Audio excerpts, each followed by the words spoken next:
Ya, terima kasih atas kesempatan yang diberikan. Di sini saya akan membuat tugas dari mata kuliah Manajemen Rantai Pasok dengan materi e-Supply Chain Management. Namun sebelum itu, perkenalkan nama saya Nito Lamonge dari kelas 6 MB1 dengan NIM 22053047. Nah, sebelum masuk di materi, di sini ada 4 subbab. Yang pertama itu pengertian dan konsep ISCM. Yang kedua, faktor-faktor yang mempengaruhi ISCM. Yang ketiga, komponen ISCM. Dan yang terakhir, manfaat ISCM. Ya, kita masuk di pengertian dan konsep ISCM. Nah, yang pertama, perlu kita ketahui, supply chain management adalah pengelolaan alur produksi barang maupun jasa yang dimulai dari bahan dasar sampai pengiriman produk akhir ke pelanggan. Electronic Supply Chain Management atau ESCM adalah suatu konsep manajemen di mana perusahaan berusaha memanfaatkan teknologi internet untuk mengintegrasikan seluruh mitra kerja perusahaan, terutama yang berhubungan dengan sistem pemasokan bahan baku atau sumber daya yang dibutuhkan dalam proses produksi. Nah, di sini ada tiga aliran dari ISCM. Yang pertama, aliran produk secara fisik. Jadi ini mengalir dari pemasok bahan baku ke produsen, lalu ke distributor hingga ke pelanggan akhir. Yang kedua, aliran uang sebagai bukti pembayaran. Nah, ini mengalir dari pelanggan ke produsen dan pemasok dalam bentuk pembayaran. Yang terakhir, aliran informasi yang berkaitan dengan aktivitas jual beli. Nah, ini mengalir dari dua arah, antara pemasok produsen dan distributor pelanggan. Kita masuk di aspek-aspek yang perlu dipersiapkan. Yang pertama, ada consumers management, ada katalog management, order management, delivery management, dan inventory management. Kita masuk di consumer management. Nah, jadi tugas utama mengelola hubungan perusahaan dengan konsumen dan calon konsumen.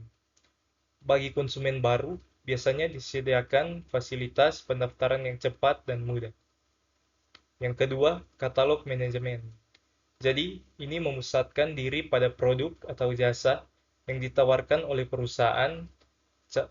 Calon konsumen atau pelanggan di dunia maya harus memiliki fasilitas untuk mengetahui produk-produk atau jasa-jasa yang ditawarkan oleh sebuah perusahaan. Jadi di sini ada 5 informasi. Yang pertama, jenis produk, deskripsi, karakteristik, informasi tambahan berupa harga dan stok barang, dan yang terakhir gambar produk. Nah, yang ketiga, order management. Jadi, setelah konsumen dapat berinteraksi dengan perusahaan dan mengenali beragam produk dan jasa yang ditawarkan, maka dilanjutkan dengan melakukan pemesanan atau order. Nah, dua aliran kegiatan yang harus dicermati di dalam order management yaitu aliran informasi dan aliran keuangan. Yang keempat, aliran manajemen. Nah, pengiriman produk yang dibeli ke pihak konsumen dikirim dengan melalui transportasi atau distributor. Yang kelima, inventory management. Nah, berdasarkan order management dan delivery management, perusahaan harus mengatur pengambilan barang di gudang. Inventory management harus dibangun sedemikian rupa sehingga dapat membantu perusahaan dalam proses pemenuhan target kontrak jual beli yang telah dibuat. Nah, inti dari pengelolaan inventory yaitu kapan waktu pengambilan produk dari gudang harus dilakukan dan berapa banyak kuantitas atau produk yang harus diambil dengan memperhatikan berbagai kendala semacam lead time, biaya gudang, opportunity loss, dan sebagainya. Nah, 5 aspek tersebut harus saling terintegrasi di dalam sebuah rangkaian Electronic Supply Chain Management atau disingkat ESCM. Nah, orientasinya yaitu memenuhi kebutuhan konsumen yang dinyatakan secara eksplisit pada kontrak atau transaksi jual beli yang dibuat bersama sehingga tercapainya kepuasan konsumen. Nah, kita masuk di faktor-faktor ISCM. Nah, di sini ada 5 faktor. Jadi yang pertama itu kebutuhan untuk mengurangi biaya dan juga mengembangkan proses proses bisnis melalui ekspansi alat-alat manajemen dalam organisasi. Yang kedua mulai maksudnya komputerisasi dan digitalisasi dari fungsi-fungsi internal organisasi. Yang ketiga kebutuhan akan keefisienan dan kemampuan perusahaan untuk bergerak cepat menanggapi permintaan pelanggan yang terus tumbuh. Yang keempat itu usaha untuk mengoptimalkan organisasi dengan mempunyai tingkat inventory yang rendah, baik saat manufaktur maupun pengiriman. Faktor yang terakhir, munculnya teknologi e-bisnis dan internet membuat perusahaan dengan semua ukuran untuk mempunyai jaringan dan berkompetisi di pasar yang sebelumnya dikuasai oleh perusahaan besar. Nah, kita masuk di komponen ISCM. Yang pertama itu supply chain replenishment. Nah, jadi ini proses yang berkaitan dengan cara para pemasok saling bekerja sama untuk menyediakan produk-produk atau bahan-bahan yang dibutuhkan oleh perusahaan, sehingga memenuhi target permintaan dan service level yang dirancang. Yang kedua, collaborative planning.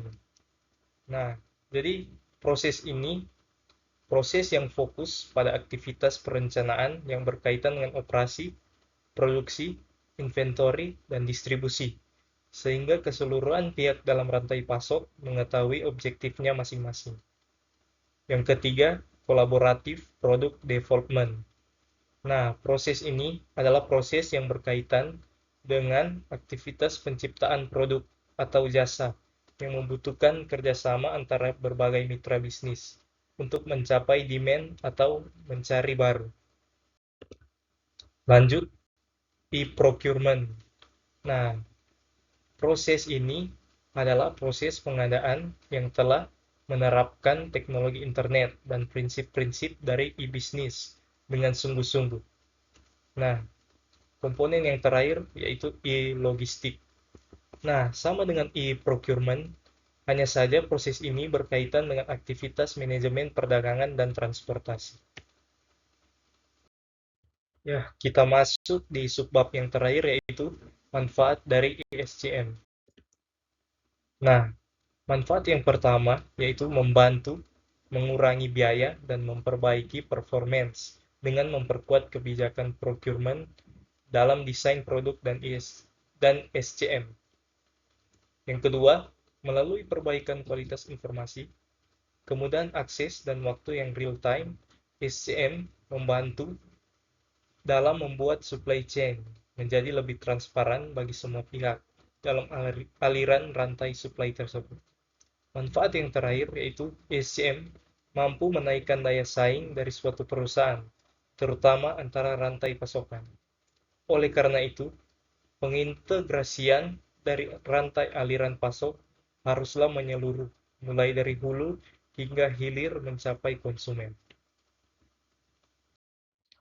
Nah, kesimpulan dari materi ini yaitu dalam menerapkan ISCM, suatu perusahaan tidak dapat berdiri sendiri, melainkan haruslah menjalin jaringan dengan pemasok hingga distributor, mulai dari bahan baku hingga produk jadi sampai ke tangan konsumen.